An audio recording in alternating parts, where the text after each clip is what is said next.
everyone, my name is Alessia Lavigne and I'm a PhD researcher at the University of Sheffield. And I am trying to identify the drivers of reproductive failure in threatened turtles and tortoises. In this presentation, I'm going to talk about why it is important to understand reproductive failure in turtles and tortoises and the current gaps in our knowledge we have in this field. We're also going to be covering the advancements we have made to try and address this. To go through this journey, I'd like to take it from the very beginning. This entire line of study started when I was working as a field research assistant in a conservation group working with sea turtles. One of the things we would do is return to turtle nests after they have hatched. Here we would dig up the nest to understand how many eggs hatched and how many didn't. In this group of eggs that didn't hatch, we would open them to try and figure out the stages at which embryos stopped developing. And it was here that you would have a certain number of mysterious undeveloped eggs. In these eggs, there would be no signs of embryos or any kind of development. And some people would go as far as referring to them as unfertilized. However, when I went to university, I realized from my studies they could be wrong. Here, I learned that these eggs may not be unfertilized after all. This is because whenever a turtle or a tortoise lays its eggs, you may get a certain amount that fail. Sometimes you would even have entire clutches that fail. This is of really important conservation knowledge because if it can directly impact the population growth of a species. So to understand why eggs are failing is extremely important when it comes to conservation decisions. There are only two things that can cause eggs to fail. This is fertilization failure and embryo death. However, the drivers behind these two causes are very different. For example, with fertilization failure, this can come about as fertility problems in the adult population. This could be, again, an example where males may not be producing sufficient sperm to fertilize the eggs.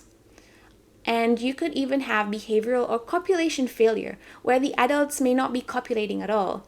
So this might come about in captive breeding programs where wild individuals are taken into captivity and they may be under so much stress that they do not even begin normal copulation behavior, and this just doesn't result in any copulation activity and none of the eggs are fertilized.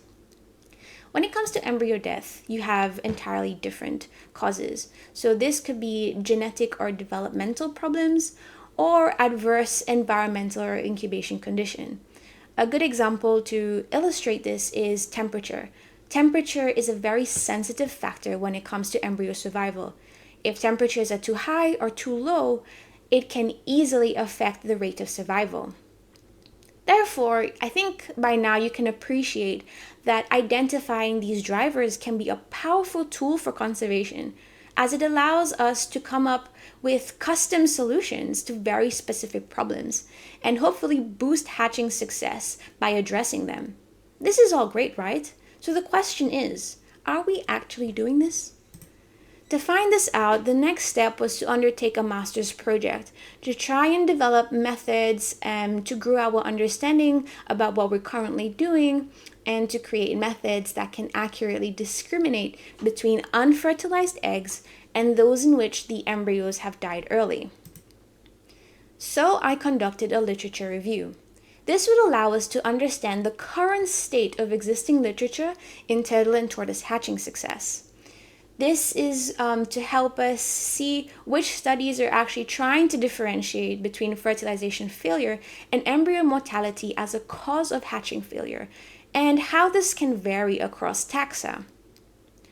The first thing I found was that most studies, 78%, all of this part in orange, investigating turtle and tortoise hatching failure, they do not discriminate between fertilization failure and embryo death as the cause.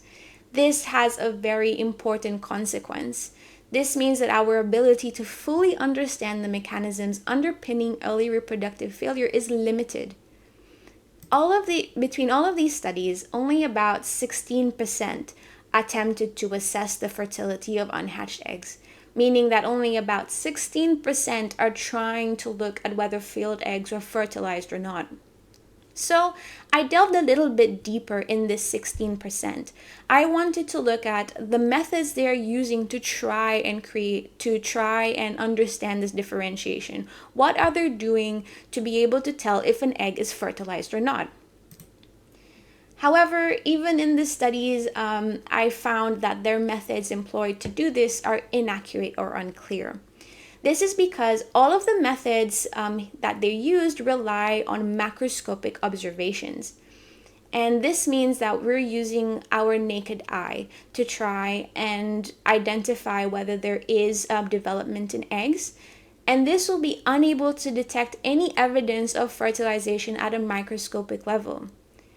Even more concerning, in my opinion, is that more than a third of studies, so again here in orange, about 35.5% of studies do not explain their methods in sufficient detail to even understand what they have done in their studies to tell if something is fertilized or not.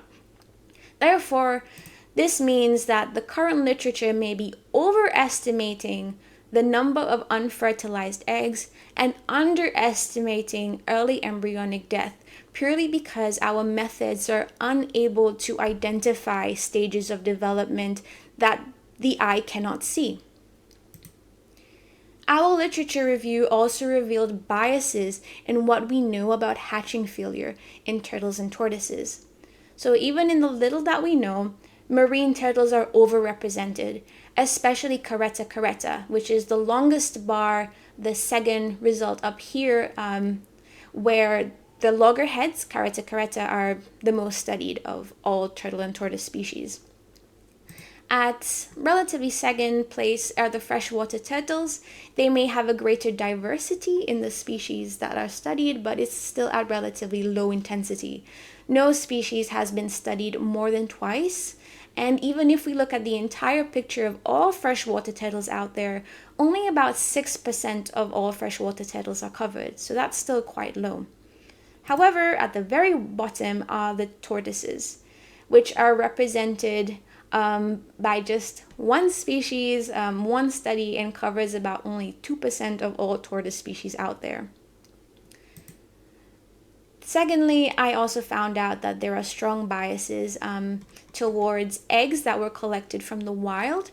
So that represents about 84% of the studies. There are fewer studies that examine eggs from captive populations, which were at about 13%. And only about 2% tried to do comparative studies of eggs from both captive and wild populations. So, despite recommendations in pretty recent years to try and use alternative methods, studies have yet to adopt new techniques or test the efficacy of these techniques across a species and contexts. We have therefore attempted to move this field beyond this barrier by demonstrating the successful application of a new method across 5 different species, including both captive and wild populations. So we looked at red-footed tortoises from captivity, we looked at Galapagos giant tortoise eggs from captivity, hawksbill and green sea turtles from wild populations in the Seychelles, and Aldabra giant tortoises from both captive zoo populations and wild populations in the Seychelles. And our methods were successful. We managed to find microscopic detection of embryonic cells, so this is their nuclei that were stained, as well as sperm nuclei.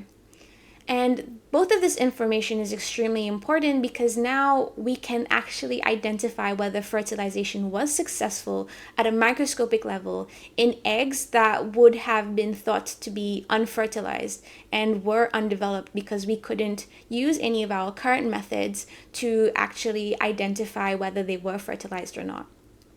And looking at sperm nuclei is something that none of the current methods can do. This can give insights into the adult reproductive health of males because you can actually count the amount of sperm that have made it to the egg. So if you're seeing quite little bit that it made it there, you can make inferences as to if the male could have issues with his reproductive health and whether copulation might be taking place or not.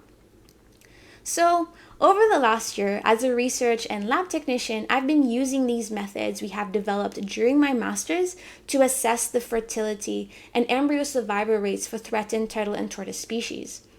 This is a project that is the first of its kind and is backed up by funding and support from Save Our Seas Foundation and Seychelles Conservation Climate Adaptation Trust and the University of Sheffield. We are approaching the end of lab analyses of over 150 different eggs from 8 different islands in the Seychelles, and we are looking forward to share the results of this soon. However, this is only the beginning. Now that I am a PhD researcher, we will be building on all of these years of work, and we will now be investigating into more specific drivers of reproductive failure, such as the effects of temperature on embryo survival and sex determination. And there will be other very exciting projects that will be included in this. So in summary, the causes of hatching failure in turtles and tortoises are currently unclear. Our new methods can reliably determine whether the underlying reproductive problem is fertilization failure or embryo death. So we're actually directly tackling this issue of being unclear as to what's going on. This now allows more targeted research into issues with fertility and embryo survival, and this can inform more effective conservation interventions. I really hope you found this journey as exciting as I have, and I look forward to any questions you may have. So thank you for listening, and thank you for having me. I'm looking forward to see what questions you have.